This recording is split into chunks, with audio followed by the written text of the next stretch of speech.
ফিলিপাইনের দক্ষিণাঞ্চলীয় মিন্দানাও দ্বীপের অদূরে ৭.৮ মাত্রার শক্তিশালী ভূমিকম্প আঘাত এনেছে। এর জেরে এশিয়ার বিভিন্ন দেশে জারি করা হয়েছে সুনামি সতর্কতা। এসব দেশের উপকূলীয় এলাকা থেকে সাধারণ মানুষকে দ্রুত সরে যাওয়ার আহ্বান জানানো হয়েছে।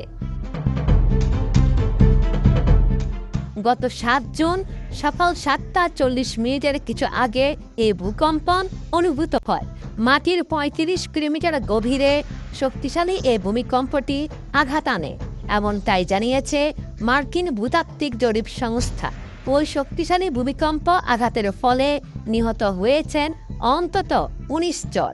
এছাড়াও আহত হয়েছেন আরও ১৩৪ জন।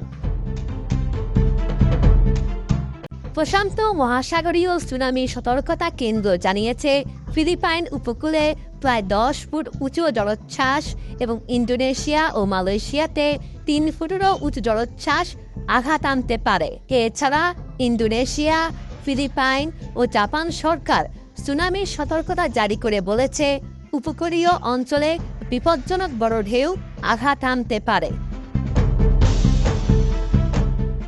এক জরুরি বার্তায় ফিলিপাইনের প্রেসিডেন্ট মার্কো বলেছেন, কোনো অপেক্ষা না করে সবাই উঁচু স্থানে চলে যান। এরই মধ্যে প্রভাব পড়া শুরু হয়েছে মিন্দানাওয়ের একাধিক উপকূলীয় অঞ্চলে। এদিকে জাপানিদের সুনামি সতর্কতা মেনে চলার অনুরোধ জানিয়েছেন দেশটির প্রধানমন্ত্রী সানাদে তাকাচিও।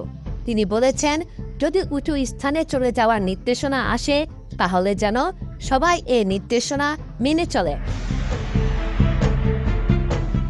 ফিলিপাইনের institute of volcanology and seismology জানিয়েছে, সারাঙ্গানি, দাভাও অক্সিডেন্টাল, তাওয়েই ও সুলু সহ ৯টি প্রদেশের উপকূলীয় এলাকার বাসিন্দাদের অবিলম্বে উঁচু স্থানে অথবা উপকূল থেকে দূরে সরে যেতে হবে। নৌযানগুলোর জন্য বিশেষ নির্দেশনা দেওয়া হয়েছে। বন্দর, মোহনা ও অগভীর উপকূলীয় এলাকায় অবস্থানরত নৌকাগুলোকে দ্রুত গভীর সমুদ্র থেকে সরিয়ে নিতে বলা হয়েছে। একই সঙ্গে সমুদ্রে থাকা জাহাজ ও নৌযানগুলোকে পরবর্তী নির্দেশ না দেওয়া পর্যন্ত সমুদ্রে অবস্থান করার পরামর্শ দেওয়া হয়েছে। কর্তৃপক্ষ পরিস্থিতি নিবিড়ভাবে পর্যবেক্ষণ করছে এবং সম্ভাব্য সুনামি ঝুঁকি মোকাবেলায় প্রয়োজনীয় প্রস্তুতি গ্রহণের আহ্বান জানিয়েছে। স্থানীয় বাসিন্দাদের সরকারের নির্দেশনা অনুসরণ এবং গুজবে কান না দেওয়ার অনুরোধ জানানো হয়েছে।